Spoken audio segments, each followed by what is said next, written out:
السلام علیکم عزیز طلباء، امید ہے آپ سب بخیریت ہوں گے۔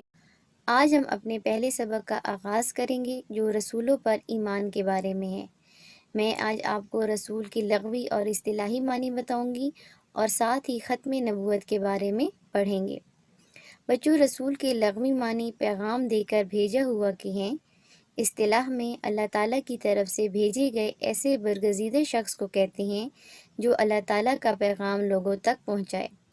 برگزیدہ شخص سے مراد اللہ تعالیٰ کا فرما بردار اور اللہ تعالیٰ کے احکامات پر عمل کرنے والا شخص۔ نیک اور پرہیزگار شخص کو برگزیدہ شخص کہا جاتا ہے۔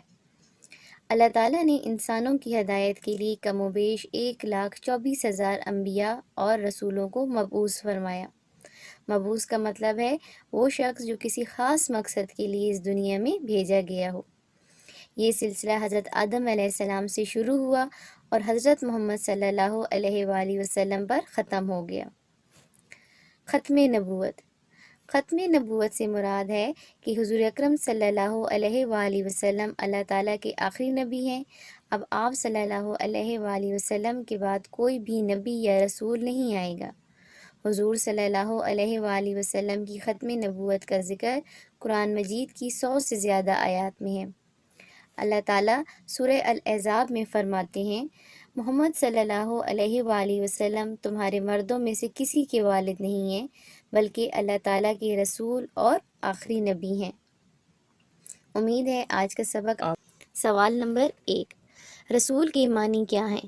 رسول کے لغوی معنی پیغام دے کر بھیجا ہوا کے ہیں۔ اصطلاح میں رسول کے معنی ہیں ایسا برگزیدہ شخص جو اللہ تعالیٰ کا پیغام لوگوں تک پہنچائے۔ سوال نمبر 2، انبیاء اور رسول کس بات کی تبلیغ کرتے ہیں؟ انبیاء اور رسول نے اللہ تعالیٰ کی وحدانیت کا درس دیا۔ وحدانیت کا مراد ہے ایک ہونے کا، یکتا ہونے کا، برے کاموں سے بچنے اور نیک اعمال کرنے کی تلقین کی، یعنی کہ نصیحت کی، تاکہ آخرت میں کامیابی حاصل ہو سکے۔ سوال نمبر 3، رسالت پر صحیح ایمان کے حامل لوگ کون ہیں؟ رسالت پر صحیح ایمان کے حامل وہی لوگ ہیں جو رسالت کے تقاضوں کو پورا کرتے ہیں۔ سوال نمبر 4، رسالت کے تقاضوں کو پورا کرنے سے کیا فائدہ حاصل ہوتا ہے؟ رسالت کے تقاضوں کو پورا کرنے سے صحیح ایمان نصیب ہوتا ہے۔ دنیا اور آخرت میں کامیابی اور سرخروئی رسالت کے تقاضوں پر عمل کرنے سے ہے۔ سوال نمبر 5، بارگاہ رسالت میں معمولی سی بے ادبی کا کیا نقصان ہے؟ بارگاہ رسالت میں معمولی سی بے ادبی ساری زندگی کے نیک اعمال کو غارت کر دیتی ہے، یعنی کہ خراب کر دیتی ہے، ضائع کر دیتی ہے، یہاں تک کہ انسان دولت ایمان سے بھی محروم ہو جاتا ہے۔ امید ہے آپ کو ان سوالات کے جوابات بھی سمجھ آ گئے ہوں گے۔